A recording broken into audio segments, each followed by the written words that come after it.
Sanand ડિવિઝનના 7 police station દ્વારા 13 તુચકો અર્પણ કાર્યક્રમ યોજાયો હતો। અમદાવાદ ગ્રામ્ય જિલ્લા પોલીસ વડા ઓમપ્રકાશ જાટ અને સાણંદ ડિવિઝનના નાયબ પોલીસ અધિક્ષક નીલમ ગોસ્વામીના માર્ગદર્શન હેઠળ કાર્યક્રમનું આયોજન કરવામાં આવ્યું હતું।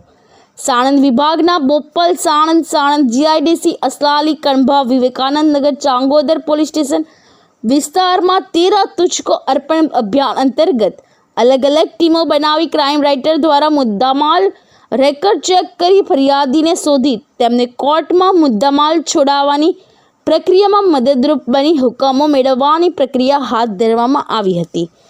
जेमां सोना चांदीना दागीना, mobile, bike, car, cyber crime फ्रॉडना भोग बननारनी किंमती मिलकत તેમજ રોકડ રકમ મળી કુલ 7,76,347ની કિંમતનો મુદ્દામાલ પરત સોંપવામાં આવ્યો હતો। આ કાર્યક્રમમાં સાણંદ વિભાગના 7 પોલીસ સ્ટેશનના પોલીસ ઇન્સ્પેક્ટર, ક્રાઇમ રાઇટર તેમજ ભોગ બનનાર ફરિયાદી ઉપસ્થિત રહ્યા હતા। અને કેટલો મુદ્દામાલ પરત અપાયો અને કયા કયા વિસ્તારો કેવા પ્રકારે?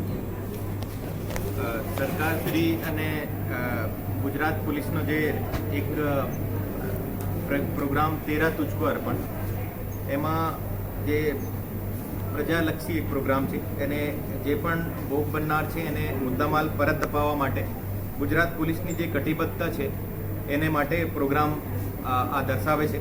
ઓર આ પ્રોગ્રામમાં અમદાવાદ ગ્રામ્ય જિલ્લામાં એક કમિટી બનાવવામાં આવી હતી। આ કમિટી એસપી હેડક્વાર્ટર મેઘા તેવર અને ડીવાયએસપી રોશની સોલંકી અને 3 ડીવાયએસપી ડીએસ ચૌહાણ, નીલમ ગોસ્વામી અને પ્રકાશ પ્રજાપતિની એક આ તમામની કમિટી બનાવીને એવા મુદ્દામાલ અને એવા કેસો આઈડેન્ટિફાઈ કરવામાં આવ્યા હતા જેમાં મુદ્દામાલ પરત આપી શકાય કોર્ટના સંકલનમાં રહીને અને બાકી બીજા ડિપાર્ટમેન્ટને સંકલનમાં રહીને કઈ રીતે અપાવી શકાય એને માટે એક પહેલાં મીટિંગ રાખવામાં આવી હતી।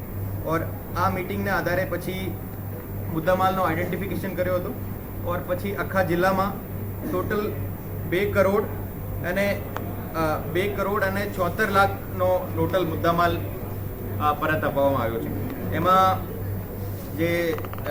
એમાં મુખ્ય જે છે સાણંદ ડિવિઝનમાંથી 17 લાખનો ટોટલ 70 લાખનો જે પરત અપાયો હતો।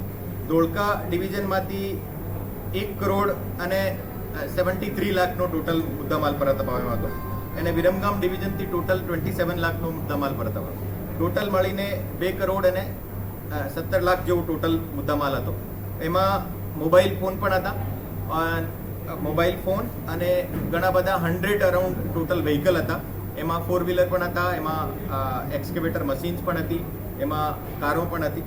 ઓર આજ જે પ્રોગ્રામ રાખવામાં આવ્યો હતો આ પ્રોગ્રામમાં સાણંદ ડિવિઝનમાં જેટલા મુદ્દામાલ પરત અપાવવામાં આવવાનો હતો એ તમામ જે ભોગ બનનાર છે એને અમે અહીંયા ઇન્વાઇટ કર્યા હતા ઓર તમામને આ મુદ્દામાલ પરત અપાવવામાં આવ્યો હતો। Thank you.